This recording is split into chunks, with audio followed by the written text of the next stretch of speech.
We did it, Joe. You're going to be the next president of the United States. The nature of democracy there are two you could do so sides to it in terms of the nature of it. There's a duality. On the one hand, when democracy is intact, it is incredibly strong. I don't know. In terms of the strength it bestows on the individuals, in terms of their rights and their freedoms. Incredibly strong in terms of what it does for its people. On the other hand, it's very fragile.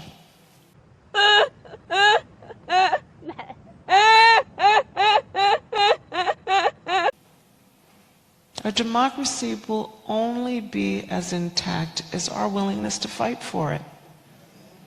And so fight we must, and fight we will.